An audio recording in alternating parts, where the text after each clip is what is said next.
welcome to Focus on American Cinema, our weekly discussion with vibrant American filmmakers here to discuss their craft. Tonight's illustrious guest, Bob McIntyre, an auteur in every sense of the word. Producer, director, writer. Bob, you've worn many hats within the industry. That is correct, David. Now, you began your career with... Vivid Video. I actually started out, as a fluffer. A fluffer, yes. Many a fine career started there. Oh, absolutely. If you're going to become a practitioner of the pornographic arts, that is the level you got to start at, fluffing the penis. Because that gives you a different angle on the magic of adult cinema. Yes, and you went on to make 8,000 films. David, actually it's more like 7,819. After all, I've only been doing this for 2 years.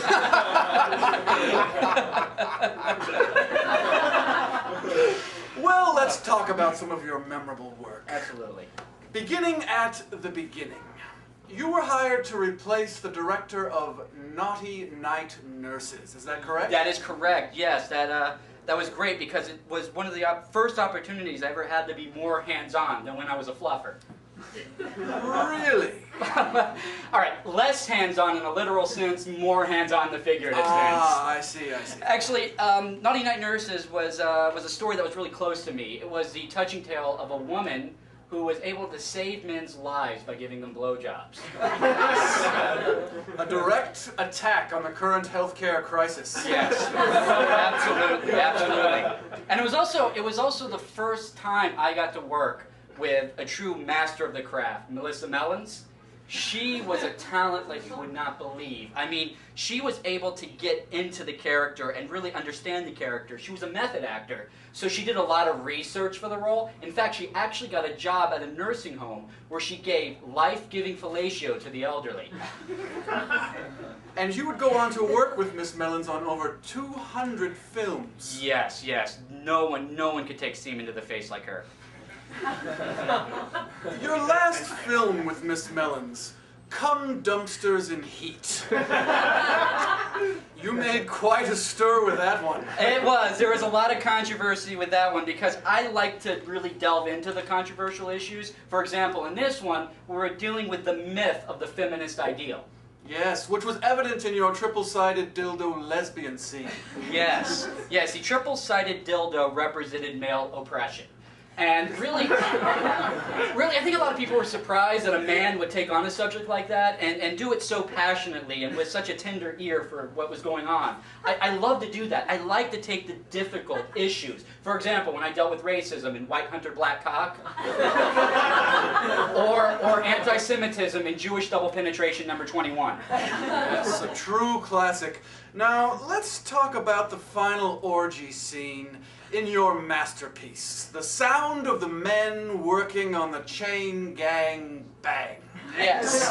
That was actually a 20-minute continuous Steadicam shot where you went to each couple in threesome, and it was just one take, just continuous. It was beautiful, and we were lucky. We got it on the first take, and I'll tell you why. Because we actually rehearsed for a full 10 minutes before we shot the thing. Impressive. And what about the mise-en-scene? I was going for a sort of cinema verite look that you might see in a Kubrick film.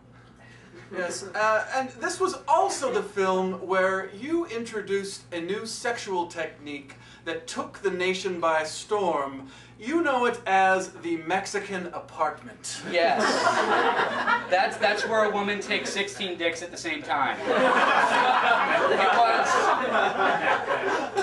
It was my addressing of the problem with immigration in this country.